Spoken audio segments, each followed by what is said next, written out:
touch this. You can't touch this. Yo, I'm Dash. I'm gonna show you to build a computer in 10 minutes. Okay, all jokes aside, let's get geeky. First things first, I'm gonna talk about myself. So like I said, my name's Dash, and I just graduated high school. I'm 18 years old.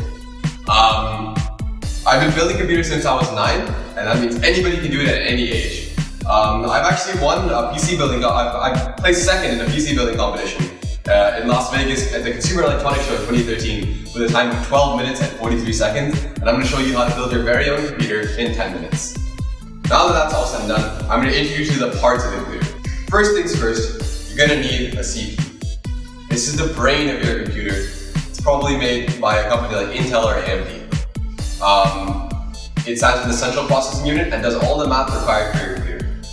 Next, you need something to put that CPU on. You need a motherboard.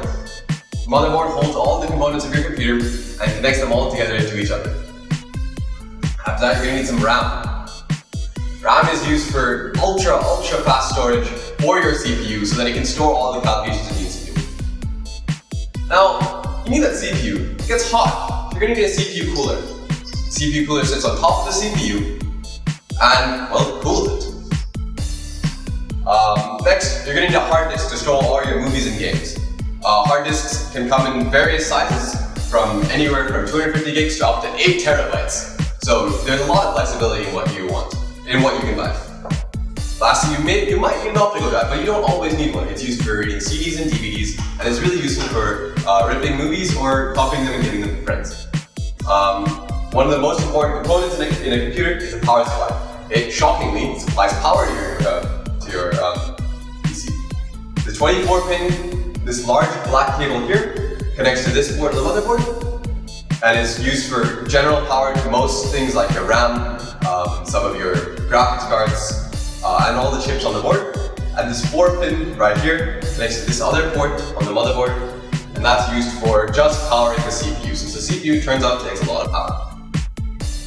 One item that I passed over that you might be interested in is this little tube. This little tube is filled with gray paste that sits in between the CPU and the heatsink. So there is a small gap between the CPU and the heatsink, and that fills it to achieve optimal thermal conductivity. Lastly, we have the I/O shield. This sits in the back of your case and comes with your motherboard, and is a template to protect your motherboard from the outside world. Kind of fits like this. This is what you normally see when you see the back of your computer. Okay, we've done that. Now let's get building. First things first, flip up this lever, push this other tab down. This will expose the CPU socket. Be careful, these are very fragile. If you look at the CPU, you'll see 2 notches on it, one here and one here. One here and one here. On the same part on the motherboard, there are 2 notches, one here and one here. I'm going to line these notches up very gently, handling the CPU only by its edges. Gently.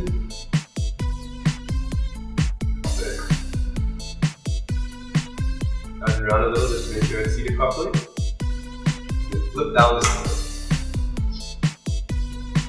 Then fold this lever over, making sure that this metal bar is pushing down on this other tab, and then secure it under this lever. Congratulations, your CPU is now seated. Next, let's seat the RAM. RAM is seated, if you look, there's a little notch right here that corresponds to a little key over here.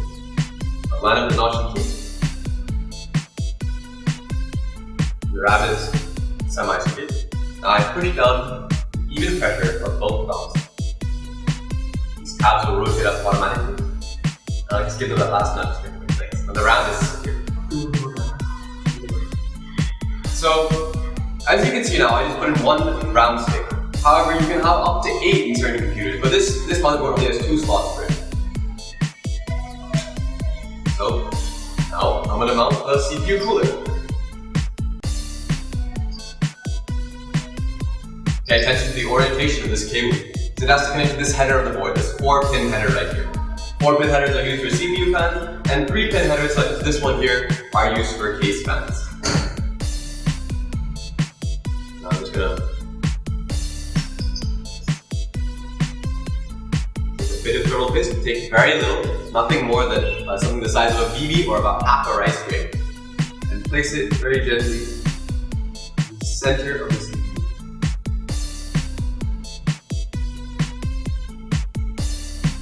All you need. Anything more will just inhibit the double connectivity. Half this thing up. This side. I'll take this. Place it on top.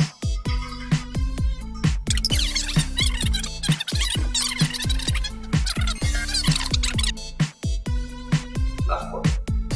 After that, I'm going to rotate these pins into the lock position.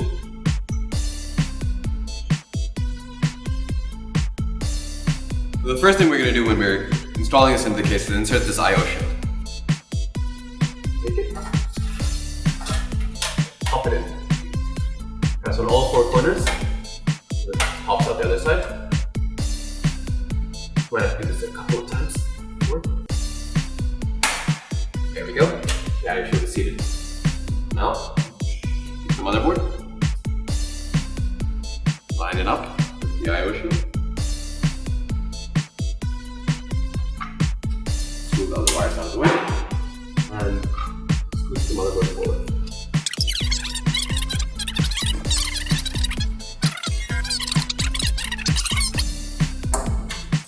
Look up the 3-pin fan header. The 3-pin header of the motherboard.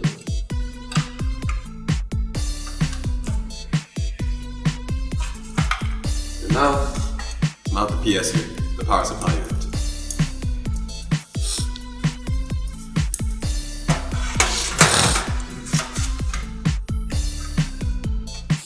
Same thing, screw it in.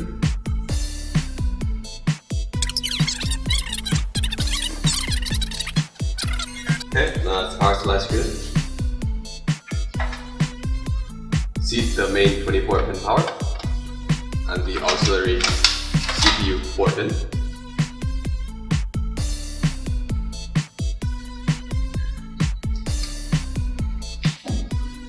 One thing to look out for when you're doing this is to make sure that these wires don't touch the external fans like this. They don't scrape against these wires. This can possibly happen if you don't do this, which generates noise and lots of wear and tear. So route these wires safe. Okay, now we're going to pop in a hard drive right here.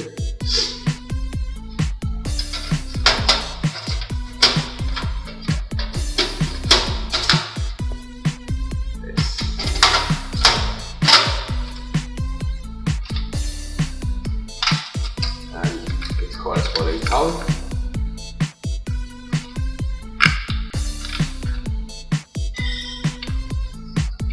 And same deal with the optical cooker.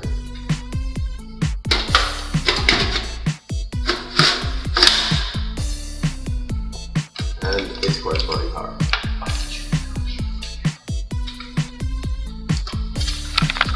Remember, these connectors are keyed, as you can see with the little L right there. You can only insert them in one way.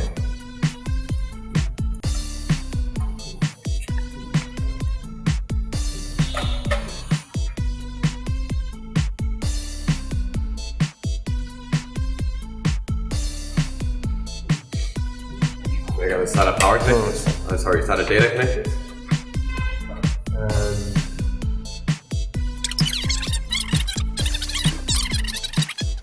Now all that's left is connect the front panel headers. This looks like, if you look at the key here, it matches up with this header right here. Firmly pushing it. This and this, these two right here, match up with these two headers right here. So, here we go.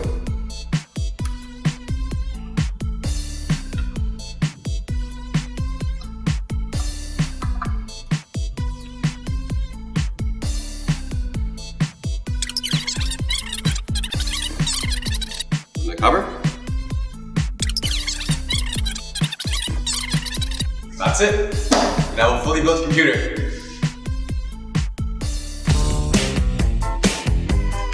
You can't touch this. Stay geeky, my friends. You can't touch this. You